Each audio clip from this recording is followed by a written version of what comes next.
قربانی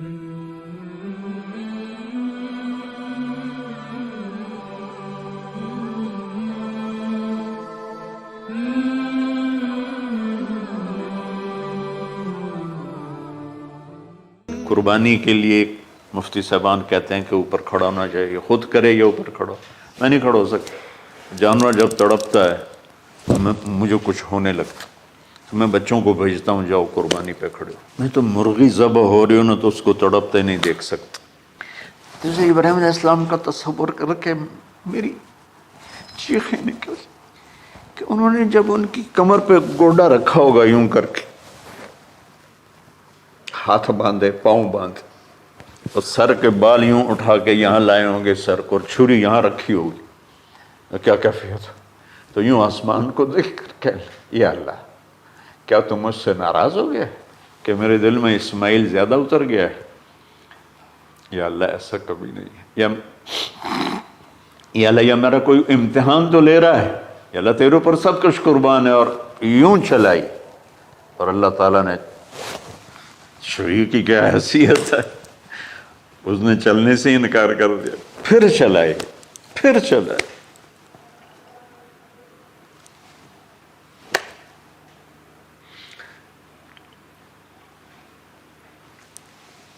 بعضی کتابوں میں ہے تو صحیح، لیکن روایت کی کتنی حیثیت ہو تو مجھے نہیں پتا.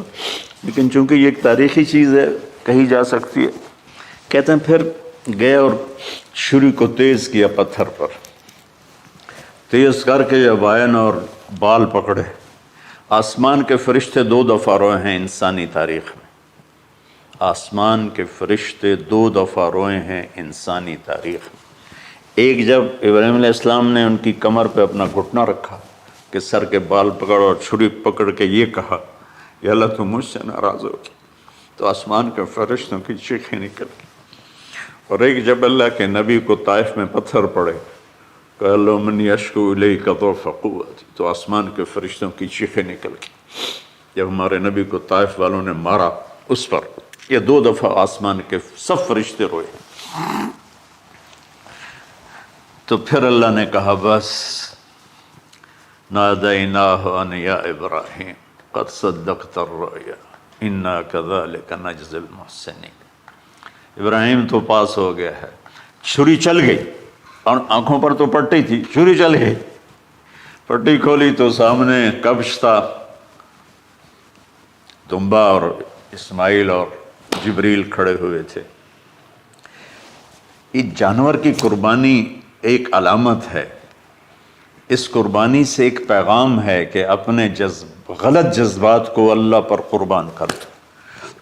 ہم سے اللہ نہیں کہہ رہا بچے قربان کرو، ہم سے کہہ رہا غلط جذبات قربان کرو.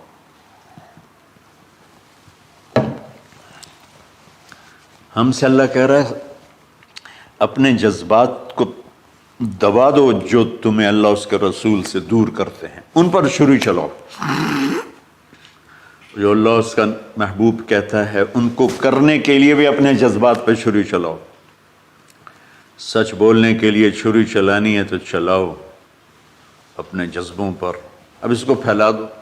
ساری شریعت میں اللہ نے جو احل حلالا، جو اس نے کہا ہے یہ کرنا ہے، اس کے لیے اپنے جذبات قربان کر دو. وحرم حراما، اور جو کہتا ہے نہیں کرنا اس کو چھوڑنے کے لیے اپنے جذبات قربان کر دو. تو یہ ہے قربانی کی اصل حقیقت. جانور دمبے ذبح کرنا تو اس کی ایک علامت ہے، اس کی ایک علامت ہے کہ ہم میرے نبی نے حج پر 63 اونٹ ذبح کی، اپنے ہاتھ سے ذبح کی. باقی 37 حضرت علی رضی اللہ تعالیٰ علیہ السلام نے ذبح کیے. تو بھائیو قربانی کی اصل یہ ہے کہ ہم اللہ اس کے رسول پر اپنے جذبوں کو قربان کر رہے ہیں، اپنے جذبوں کو. عید قربان کا فلسفہ ہے اللہ اس کے رسول کی اطاعت پہ قربان ہو جانا. عید قربان کا فلسفہ ہے اللہ اس کے رسول کی اطاعت میں اپنے جذبات پہ چھری چلا دینا. عید قربان کا فلسفہ ہے اللہ اس کے رسول کی اطاعت کے سامنے گردن کو جھکا دینا، اور اس کے لیے جس بھی کڑے امتحان سے گزرنا. ہم اللہ نہ کرے ہم امتحان نہیں مانگتے، یا اللہ نہیں مانگتے، یا اللہ نہیں مانگتے، عافیت مانگتے، عافیت مانگتے. تو میرے بھائی بہنوں، ہم اللہ کی بارگاہ میں جھکے، ہم اللہ کی بارگاہ میں جھکے، اس کے رسول کی بارگاہ میں جھکے.